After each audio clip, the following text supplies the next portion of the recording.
There is one thing that happens every year, and I always hope it will just go away and I won't have to suffer again this year. Never happens. Pumpkin spice seems to be here to stay. And today, we're going to try and find enough weird, negative weird, to make you leave it alone on today's episode of 5 Weird Things. Welcome to the channel. Winter is coming, as the saying goes, and with it, the holidays are upon us. So pumpkin spice oozes its way back into coffee shops, grocery stores, and various restaurants and fast food places. You may have guessed, I'm not a fan. But if you are, what is your favorite iteration of pumpkin spice? Let me know in the comments. All right, let's get into it. The stuff we should already know. The history of pumpkin spice is intertwined with the development of spice blends used in traditional baking and cooking. While the term pumpkin spice itself may not have a long history, the combination of spices associated with it has been used in culinary traditions for centuries. Now, the ancient spice trade goes back a number of centuries. It's a long history. The individual spices commonly found in pumpkin spice, cinnamon, nutmeg, ginger, and cloves, have ancient origins. They were highly valued and traded along the spice routes connecting Asia, the Middle East, and Europe. All right. Weird thing number 5, the ingredients. Now, the 4 horsemen of the spice apocalypse as we know it are cinnamon, nutmeg, ginger, and cloves. And what's missing from those ingredients of pumpkin spice? Pumpkins. Not a one, not even a seed. That's false advertising. But do you think the big pumpkin spice companies care? No, they don't. Weird thing number 4, nasty products. Pumpkin spice spam. No, you didn't hear that wrong.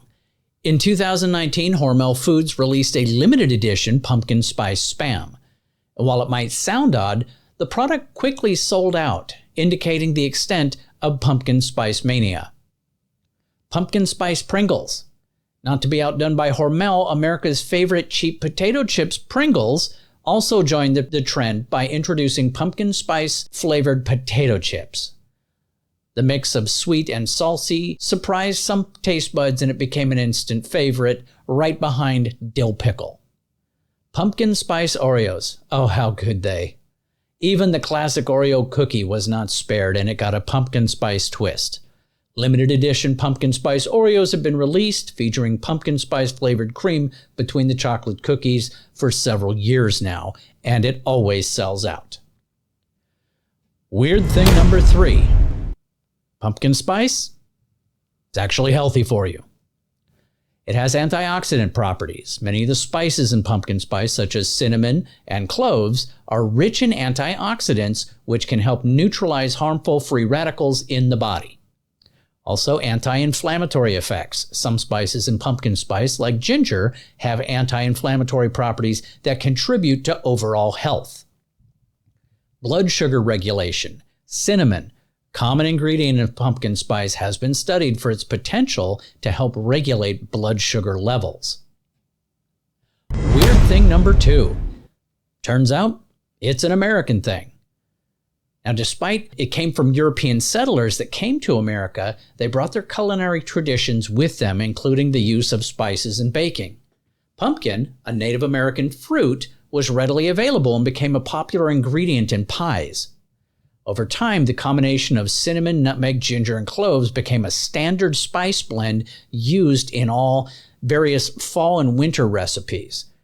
This blend was not specifically called pumpkin spice at this point, but laid the groundwork for what would later be known by that name.